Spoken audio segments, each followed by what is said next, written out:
Hello दोस्तों, जय श्री राम। तो दोस्तों, आप सुन रहे थे रामचरितमानस। रामचरितमानस में प्रसंग चल रहा था धनुष यज्ञ। तो दोस्तों, राम जी से भी प्रेम करा करो, क्योंकि तुलसीदास जी ने रामायण में बहुत अच्छी चौपाई लिखी है। और राम जी खुद कहते हैं कि शिव द्रोही मम भगत कहावा, सो नर सपने हूँ मोहि न भावा। जो भगवान शंकर को नहीं मानता, ऐसे मनुष्य से मैं नफरत करता हूँ, उससे मैं दूर ही रहता हूँ, उसको हमारी भक्ति नहीं मिल सकती। तो दोस्तों, राम का नाम भी ले लिया करो और भगवान शंकर का भी नाम ले लिया करो। तो पहले शंकर भगवान का नाम लोगे तो भगवान राम खुद प्रसन्न हो जाएंगे और उनकी अथाह प्रेम मिलेगा आपको। तो दोस्तों, अब कथा चल रही थी धनुष यज्ञ, और धनुष यज्ञ में सब राजा महाराजा आके बैठ जाते हैं। फिर अंत में राजा जनक अपनी पुत्री सीता को लाने के लिए बोलते हैं। तो दोस्तों, आइए रामचरितमानस रूपी गंगा में प्रवेश करते हैं और सुनते हैं आगे की कथा। चली संग ले सखी सयानी, गावत गीत मनोहर बानी। सोहनवल तनु सुंदर सारी, जगत जननी अतुलित छवि भारी। सयानी सखियां सीता जी को साथ लेकर मनोहर बाणी से गीत गाती हुई चलीं, और सीता जी के नवल शरीर पर सुंदर साड़ी सुशोभित है और जगत जननी महान छवि अतुलनीय है। भूषण सकल सुदेश सुहाए, अंग अंग रचि सखिन बनाए। रंग भूमि जब सिय पगुधारी, देखि रूप मोहे नर नारी।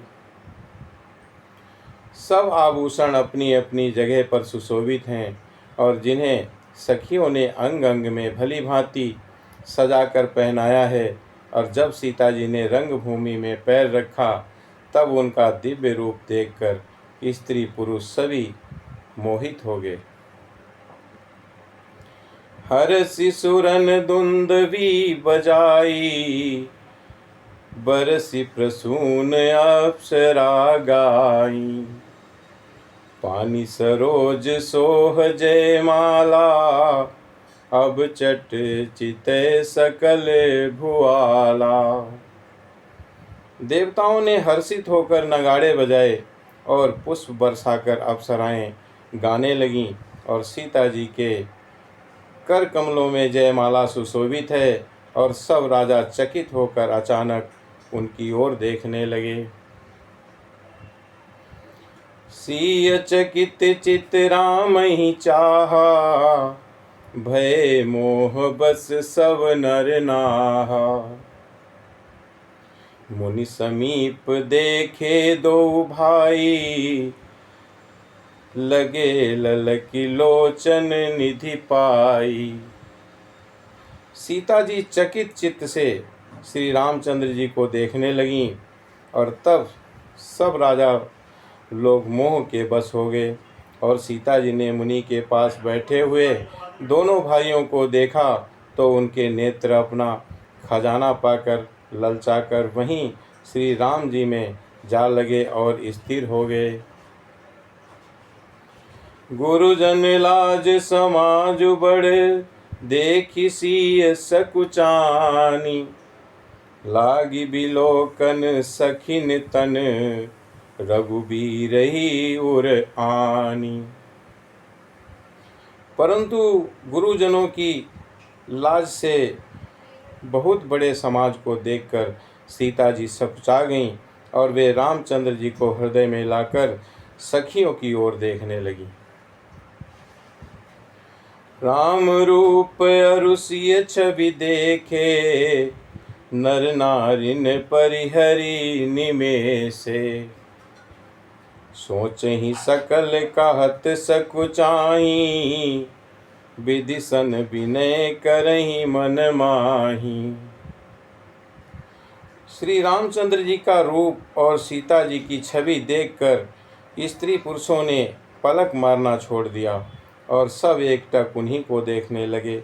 और सभी अपने अपने मन में सोचते हैं पर कहते सकुचाते हैं, मन ही मन वे विधाता से विनय करते हैं। हर विधि वेगी जनक जड़ताई, मति हमारे असि देई सुहाई। बिनु विचार पनु तजि नर नाहु, सिय राम कर करे विवाहु।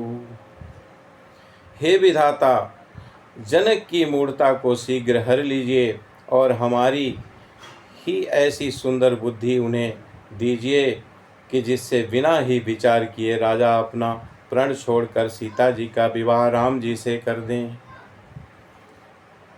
जगु भल कहीं भाव सब काहू, हट कीने अंत होर दाहू। यही लाल सा मगन सब लोगू, बरु सांवरो जान की जोगू। संसार में उन्हें भला कहेगा, क्योंकि वो बात सब किसी को अच्छी लगती है और हट करने से अंत में भी हृदय जलेगा। और सब लोग इसी लालसा में मग्न हो रहे हैं कि जानकी जी के योग्य वर तो ये सांवला ही है। तब बंदी जन जनक बुलाए, विरदावली कहत चली आए।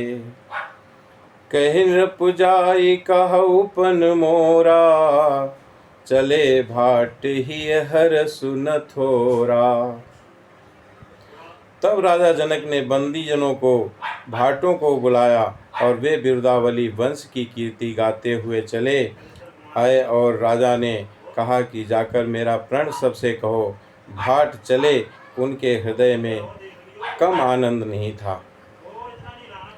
बोले बंदी वचन वर सुनहु सकल महिपाल, पन विदेह करे कहीं हम भुजा उठाई विशाल। भाटों ने श्रेष्ठ वचन कहा कि हे पृथ्वी की पालना करने वाले सब राजागण, सुनिए, हम अपनी भुजा उठाकर जनक जी का विशाल प्रण कहते हैं, सो सुनो। नृप भुजवल विदु शिव धनु राहु, गरुड़ कठोर विदित सब काहू।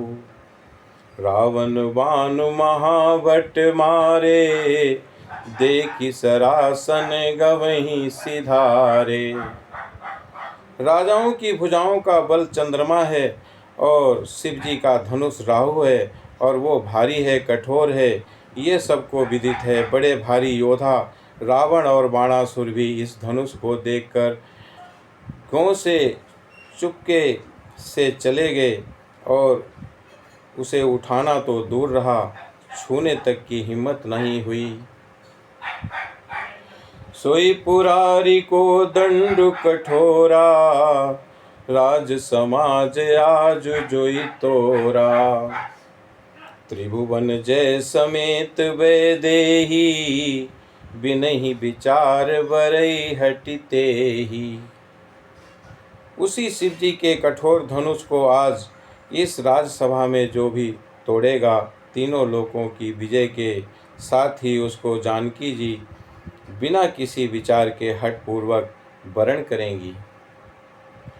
सुनिपन सकल भूप अविलासे, भटमानी अतिशय मन माखे। परिकर बांधे उठे अकुलाई, चले इष्ट देवन सिरुनाई। प्रण सुनकर राजा ललचा उठे और जो वीरता के अभिमानी थे वे मन में बहुत ही तमतमाए कमर कसकर अकुला कर उठे और अपने इष्ट देव को सिर नवाकर चले हैं।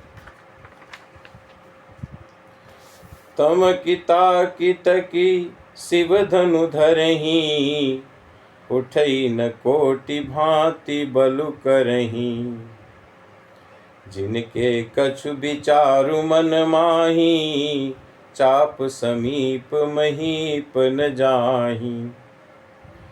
वे तमक कर उठ बड़े ताव से शिव जी के धनुष की ओर देखते हैं और फिर निगाह जमाकर उसे पकड़ते हैं और करोड़ों भांति से जोर लगाते हैं, पर वो उठा ही नहीं सकते। और जिन राजाओं के मन में कुछ विवेक है वे धनुष के पास ही नहीं जाते हैं। तो दोस्तों, आज की कथा को यहीं पर विश्राम देते हैं और इससे आगे की कथा शेष अगले भाग में सुन लीजिएगा। तो दोस्तों, जय श्री राम।